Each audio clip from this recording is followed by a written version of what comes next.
Terus dukung channel ini, agar kami dapat menyajikan banyak video baru, dan membahas hal-hal misteri di dunia dengan penjelasannya. Terima kasih. Pada tahun 1951, seorang pria berusia 20 tahun dengan berpakaian gaya Victoria muncul di Times Square, New York. Pria tersebut tampak bingung dan kemudian dia berlari menyeberangi jalan dan ditabrak oleh sebuah mobil.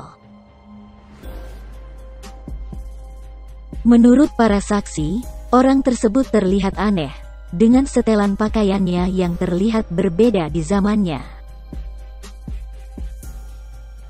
Petugas yang memeriksa mayat pria tersebut menemukan sebuah tanda logam kecil bertuliskan sebuah nama tempat salon.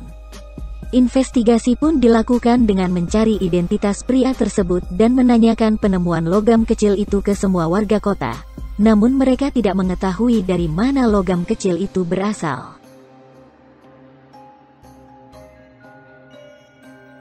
Selain logam kecil yang ditemukan, terdapat kartu nama yang bertuliskan Rudolph Fence dengan alamat Fifth Avenue. Pihak pemerintah yang mengunjungi alamat Fifth Avenue mendapatkan informasi bahwa Rudolph Fence sudah meninggal 5 tahun yang lalu dengan meninggalkan seorang istri. Diketahui dari istrinya, bahwa Rudolph Fence menghilang ketika dia sedang jalan-jalan sore. Setelah menghilangnya, keluarganya mencari dan tidak menemukan jejak tentangnya. Keyakinan itu kemudian diperkuat dengan pemeriksaan arsip orang hilang pada tahun 1876 yang menyebutkan bahwa Rudolph Fence telah menghilang dengan ciri-ciri yang sama dengan ditemukan mayat pria di Times Square, New York, dengan penampakan usia yang diperkirakan sama mudanya saat dia menghilang. Tentunya hal ini membuat banyak orang penasaran, apakah menghilangnya Rudolph Fence terjadi karena dia seorang time traveler, yang tidak sengaja ke masa depan ke kota New York di tahun 1951? Apakah cerita ini benar? Mari kita bahas.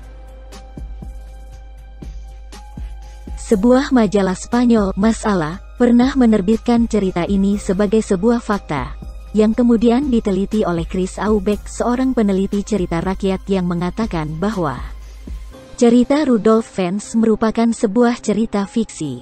Cerita Rudolph Fence pertama kali muncul pada jurnal Borderland Science Research, sebuah majalah yang membahas penampakan UFO dan teori konspirasi lainnya. Pada Agustus tahun 2001, Chris Aubeck mempublikasikan penelitiannya tentang cerita Rudolph Fence dan kemudian mendapatkan tanggapan. Tanggapan ini datang dari seorang pastor bernama George Murphy yang membenarkan bahwa cerita Rudolph Fence berasal dari antologi fiksi ilmiah karangan Robert Heinlein tahun 1952. Robert Heinlein membuat cerita ilmiah tersebut dengan judul Tomorrow the Star dan dicetak pada majalah Collier pada tahun 1951. Cerita ini kemudian muncul pada artikel dan berita-berita ilmiah alternatif di situs-situs web di dunia. Terima kasih telah menonton video kami, semoga bermanfaat.